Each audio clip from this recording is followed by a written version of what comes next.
Good morning. It's 11:30 Eastern Time and that means it's time for first chapter fun. How's everyone doing today? I hope everyone's well and happy. Hi, I already have one watch over, on two now, Rachel, as well, over on Instagram, or three on Instagram. That's fantastic. So if this is the first time, hi Jen, the first time you've joined, First Chapter Fun is where I read the first chapter of a new book every day until around about the beginning of May, live on Instagram down here and on Facebook up here. Yesterday we had a bit of a technical issue where Facebook booted me out in the middle of the reading. So that was interesting and fun. Hello, Girl Loves Dogs, Books and Wine.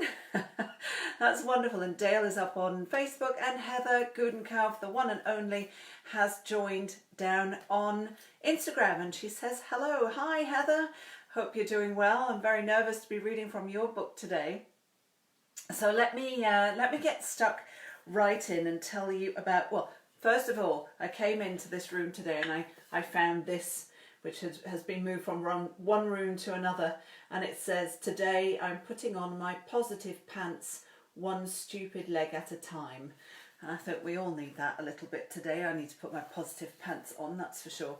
Although in English, pants actually means underwear, not in North America where it means your trousers. So I always laugh at that one. Anyway, I'm babbling and so I'll stop and we will focus on today's book.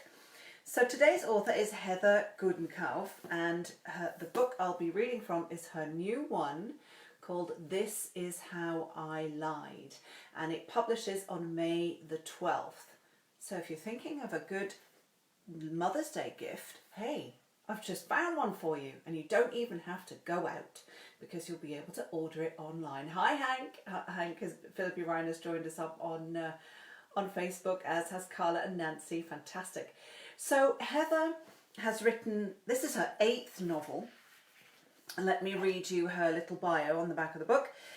She is the critically acclaimed author of several novels, including the New York Times bestseller The Weight of Silence, and she lives in Iowa with her husband and children. And here are all of the books she has written on this nifty little bookmark. Look at that.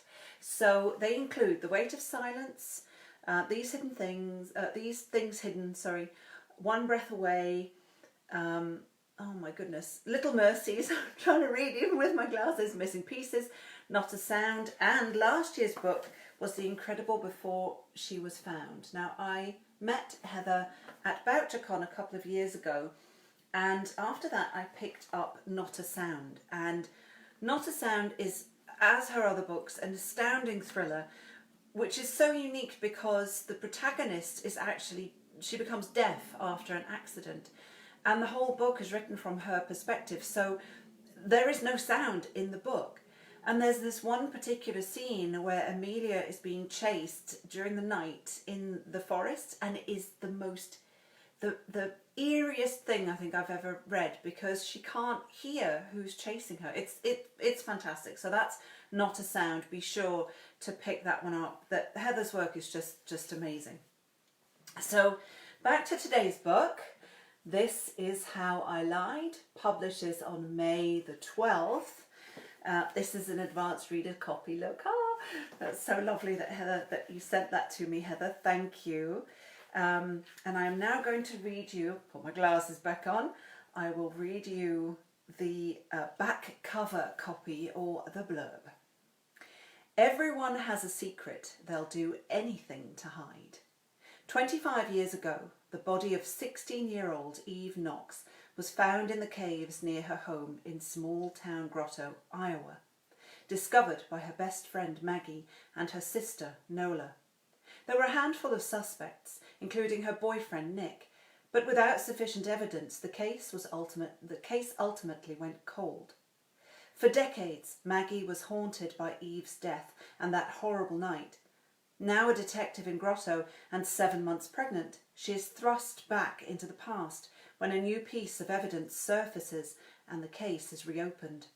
As Maggie investigates and re-examines the clues, secrets about what really happened begin to emerge. But someone in town knows more than they're letting on, and they'll stop at nothing to keep the truth buried deep. That is the blurb, the back cover copy of This Is How I Lied, and I will now read you the prologue and part of the first chapter. This Is How I Lied by Heather Gudenkauf. Prologue. Eve knocks. Friday, December 22nd, 1995. Eve wasn't even supposed to be in these caves. They had a dizzying number of stony corridors, and with one wrong turn she could become lost. At 15 she knew these paths better than most people twice her age, and she moved as quickly as she could, being careful not to slip on the icy cave floor. Eve had come here to clear her head, to think about things, and now she may never make it out alive. Fear made Eve's skin buzz, numbing the pain in her head and her wrist. She considered her options. She could try and talk her way out, or she could try and run from the cave and to safety. She didn't get a chance to decide. Before she could speak, fingers were digging into her arm, trying to push her more deeply into the cave. Eve managed to wriggle free, but lost her balance and stumbled to the ground. Her fingers swept the floor in search of some kind of weapon, and her hand landed on a jagged piece of limestone. She clutched onto the rock, and with a cry of frustration she swung her arm, hoping to strike, but only cut through the damp air. She swung again, this time grazing flesh. Eve tried to get up, but she was pulled back to the ground with a teeth-rattling crash. She twisted around to see talon-like fingers clinging to her boot. "No!" Eve cried, kicking out at her captor. She tore away from the grasp and ran toward the cave's opening, hopscotching over jagged stone. Almost there, Eve thought, as her right foot plunged into a narrow crevice and she tumbled forward. The sickening snap of her ankle filled her ears, and Eve howled in pain. Using her good hand, she tried to push herself up to her knees, but her right foot was still snared. Only 20 yards more, and she would be free. She gave her leg a desperate yank, the gasping, ragged breath closing in. Her skin tore, and her Doc Marten was lost, but her foot came free. She army crawled across the rough stone toward the mouth of the cave, the ends of her scarf cascading down her back as she moved. Almost there. Suddenly, the scarf pulled tight at her throat. Eve froze, but still the pressure. She scrabbled at the fabric, desperately trying to slide her fingers between the wool and her skin. Her legs felt weak and her lungs screamed for oxygen. Night had fallen, and the only light came from the houses far up atop the bluffs, twinkling cold stars. Tiny beacons. Only a little bit further, Eve thought. I'm so close. With one frantic effort, she managed to flip onto her back, but the scarf didn't loosen. It cut still deeper into her throat. Her screams became lodged in her chest. Her vision blurred and her arms fell uselessly to her side. Above her, Eve found eyes filled with rage. There was no fear, no regret, no sorrow. No air could pass through to her lungs. The cold crept through her skin, settling deep into Eve's bones until she became one with the slick limestone. How did things go so wrong? Eve wondered. Why? Just beyond the cave, night had fully arrived. Snow came down in dizzying swirls. Dark places made it so much easier to be cruel, to exact revenge.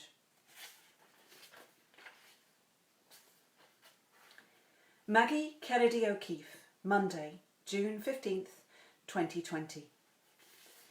As I slide out of my unmarked police car, my swollen belly briefly gets wedged against the steering wheel.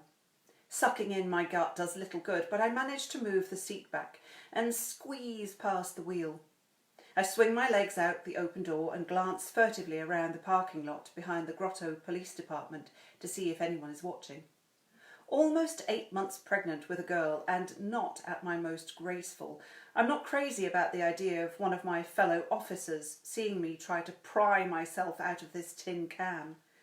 The coast appears to be clear, so I begin the little ritual of rocking back and forth, trying to build up enough momentum to launch myself out of the driver's seat. Once upright, I pause to catch my breath. The morning dew is already sending up steam from the weeds growing out of the cracked concrete. Sweating, I slowly make my way to the rear entrance of the Old Grey Lady, the nickname for the building we're housed in. Built in the early 1900s, the first floor consists of the lobby, the fingerprinting and intake centre, a community room, interview rooms and the jail. The second floor, which once held the old jail, is home to the squad room and offices. The dank, dark basement holds a temperamental boiler and the department archives. The Grotto Police Department has 16 sworn officers that include the chief, 2 lieutenants, a K9 patrol officer, 9 patrol officers, a school resource officer and 2 detectives. I'm detective number 2. I grew up in Grotto, a small river town of about 10,000 that sits among a circuitous cave system known as Grotto Caves State Park, the most extensive in Iowa.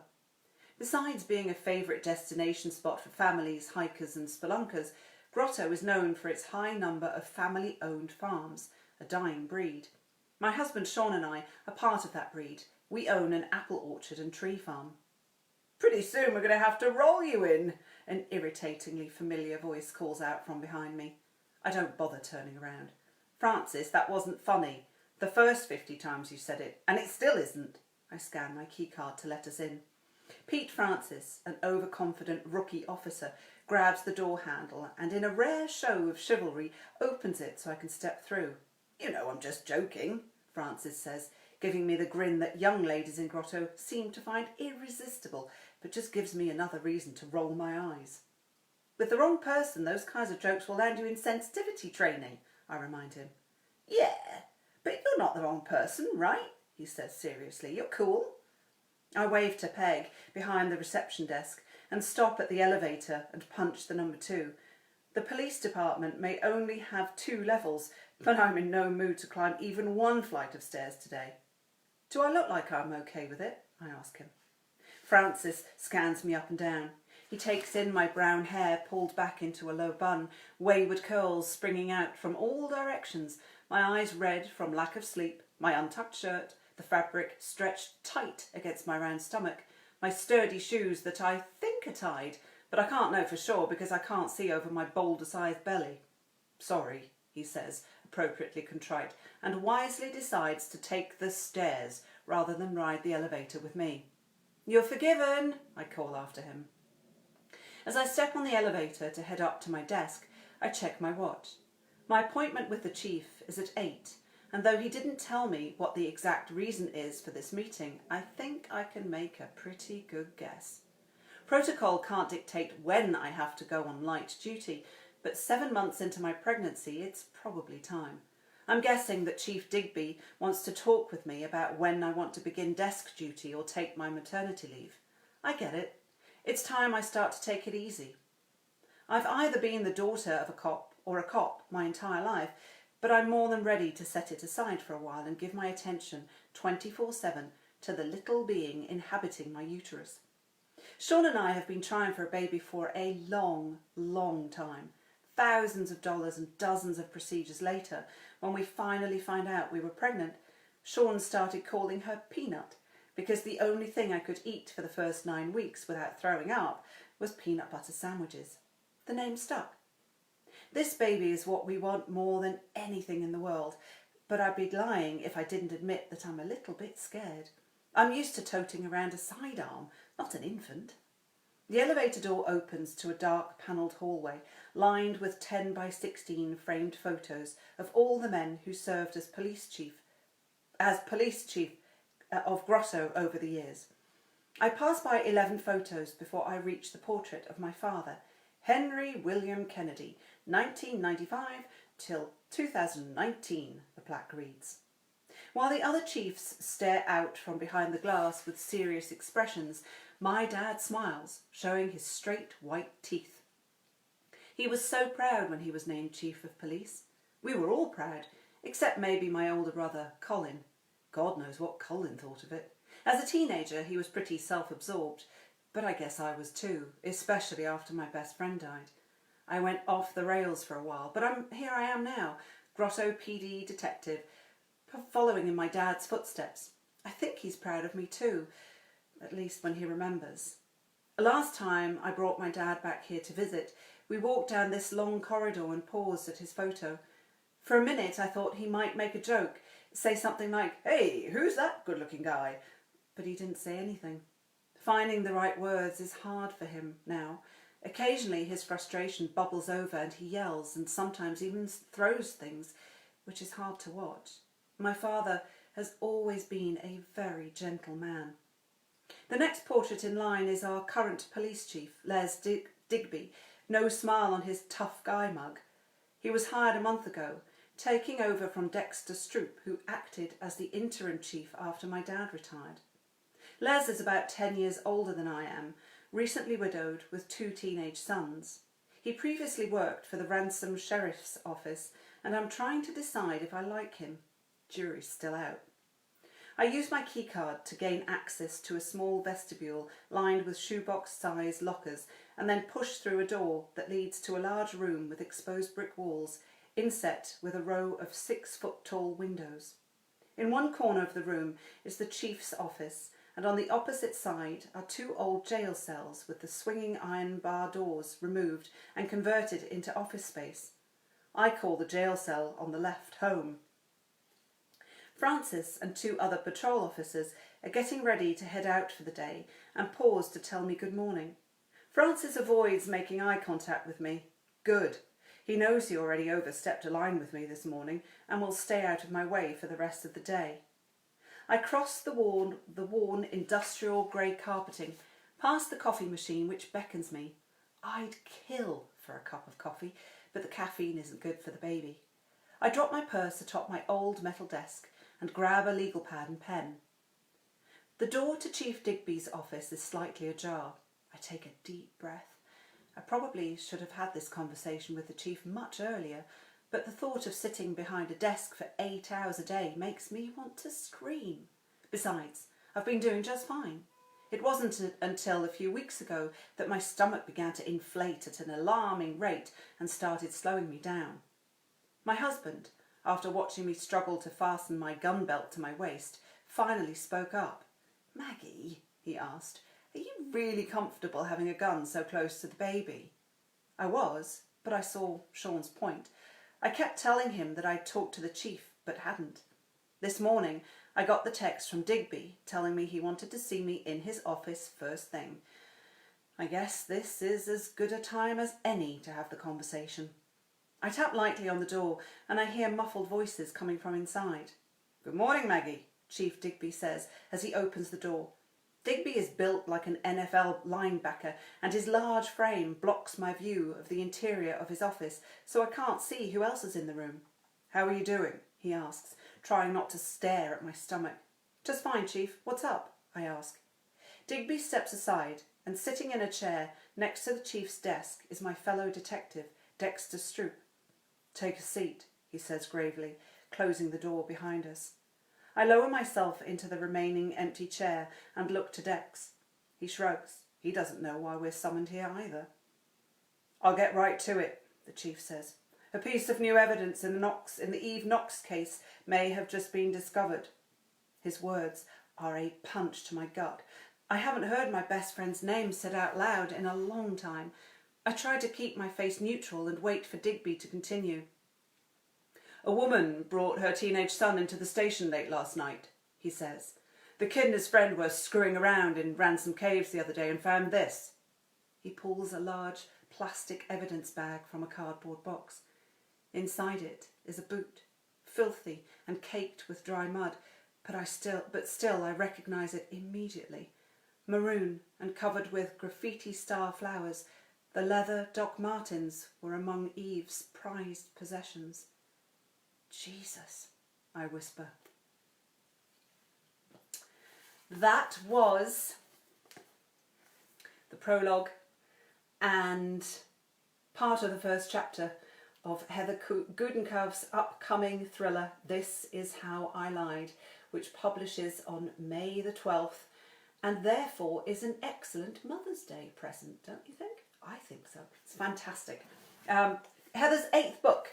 So I hope you enjoyed that extract. It's a phenomenal book. Believe me, it really is absolutely brilliant. Fast-paced, twisty, fabulously developed characters. It's just absolutely phenomenal. So go check it out. This is how I lied. There we go. So tomorrow we have a historical fiction. Historical fiction? Historical fiction, yes. Oh, can you see that? This is Jess Montgomery's. Ugh, the glare. It says The Widows. You'll have to trust me on that. That's the one I'll be reading tomorrow at 11:30 a.m. Eastern Time, as always, for first chapter fun. So I hope you enjoyed today's episode.